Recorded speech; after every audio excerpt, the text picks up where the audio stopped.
आड़ी बनाऊं आड़ी आप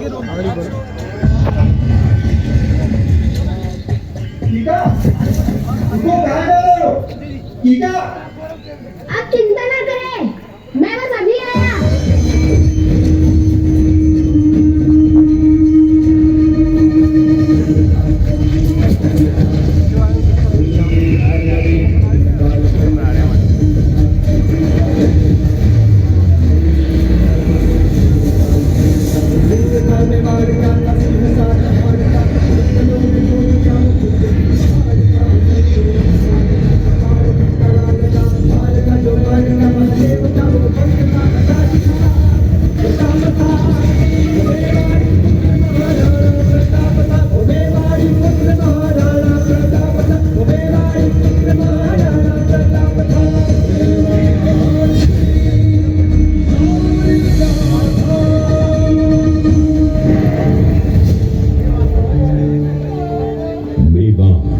राजस्थान के दक्षिणी पूर्वी अंचल में स्थित ये राज्य अपने कण कण में हिंदुस्तान का गौरवशाली इतिहास समेटे हुए है।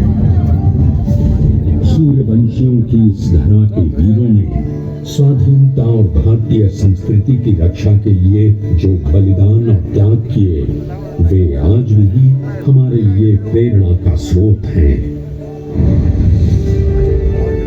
मेवाड़ की ये धरा स्वाभिमान और शौर्य के प्रतीक बप्पा रावल की धरा है, जिन्होंने अरब आक्रांताओं को परास्त कर गजनी पर अपना विजय ध्वज फहराया। कला, संस्कृति और दुर्ग निर्माण करने वाले अजेय योद्धा महाराणा कुंभा की धरा है। बाबर के आक्रमणों के विरुद्ध भारतीय राजाओं के संघ का नेतृत्व करने वाले महाराणा सांगा की धरा है।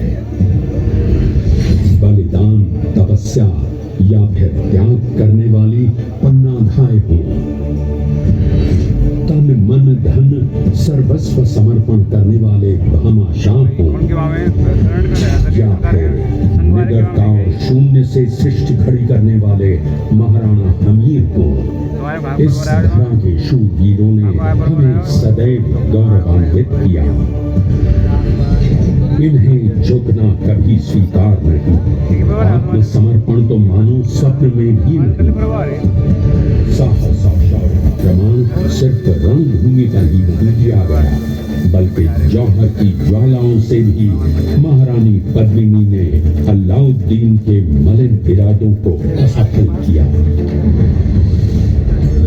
बात भक्ति की हो या फिर शक्ति की, यहाँ की देवियों ने संपूर्ण विश्व को अपने योगदान से स्तब्ध किया। इसी यशस्वी कर्मधारा से उभरा एक ऐसा वीर जिसके तेज से दीप्तिमान हुआ न केवल मेवाड़ बल्कि पूरा देश, पूरी दुनिया। 9 मई 1540 ईस्वी मेवाड़ के सबसे अभेद्य किले कुंभलगढ़ में महारानी जयवंता बाई ने एक पुत्र को जन्म दिया।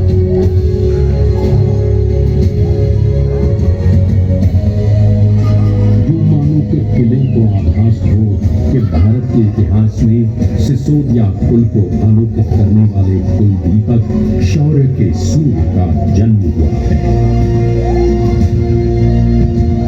इस होनहार शिशु का नाम रखा गया प्रताप सिंह।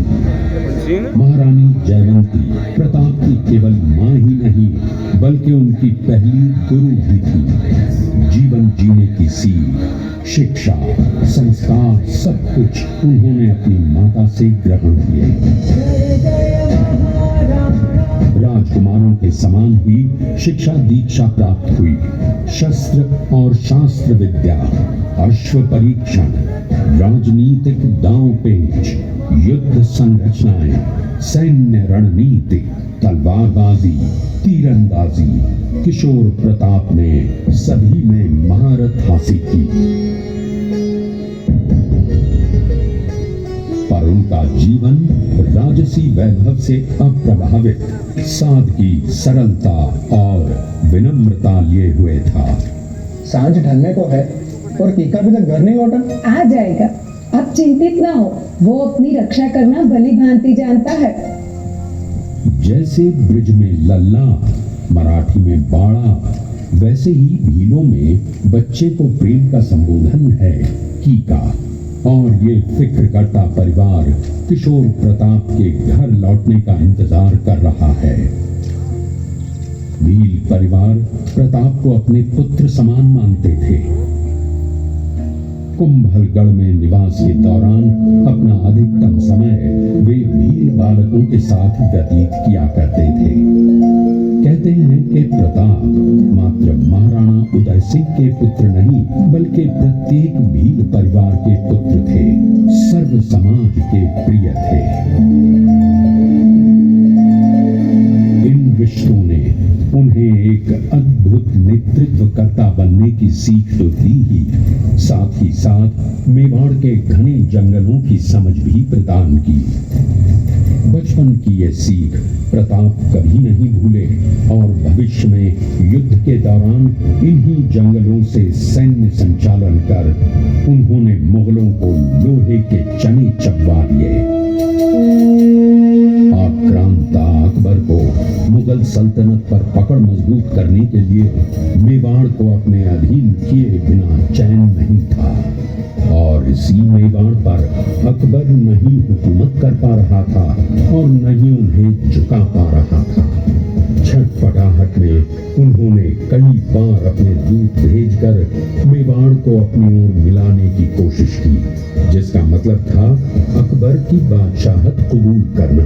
पर मेवाड़ कहां कभी किसी के आगे झुका है। समकालीन मेवाड़ शासक सिसोदिया वंश के महाराणा उदय सिंह ने ये अधीनता स्वीकार नहीं की। फिर क्या था, अकबर ने आक्रोश में आकर मेवाड़ को अपने अधीन करने के लिए 1567 ईस्वी में चित्तौड़ के किले पर आक्रमण कर दिया। घमासान युद्ध छिड़ा। किले की सुरक्षा का भार जैमन एवं पत्ता को सौंपा गया।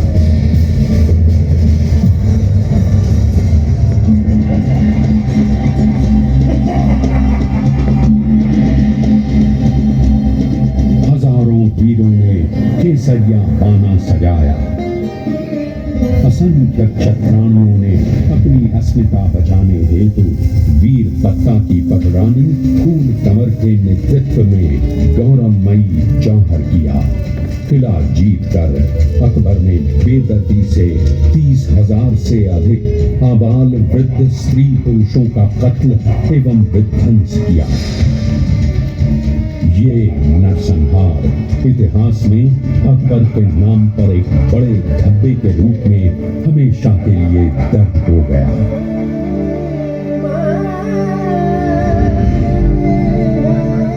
गोगुंडा 28 फरवरी 1572 ईस्वी होली का दिन था। महाराणा उदय सिंह के अंतिम संस्कार में उपस्थित सारे सामंत चकित थे। मेवाड़ की परंपरा के अनुसार अंतिम संस्कार में ज्येष्ठ पुत्र उत्तराधिकारी शामिल नहीं होते, किंतु प्रताप वहीं थे और महाराणा उदय सिंह की भटियानी रानी के पुत्र जगमाल अनुपस्थित थे। ये देख सभी प्रमुख सरदारों के मन में शंका पैदा हुई और फिर उन्हें मालूम हुआ कि महाराणा उदय सिंह ने अपनी मृत्यु से पूर्व जगमाल को राजगद्दी सौंप दी है। मेवाड़ की परंपरा में ज्येष्ठ पुत्र को उत्तराधिकारी माना जाता है। अतः गांव उमरावों में वही मंत्रणा कर महादेव जी की बावड़ी के जल से राज्याभिषेक कर प्रताप को महाराणा घोषित कर दिया।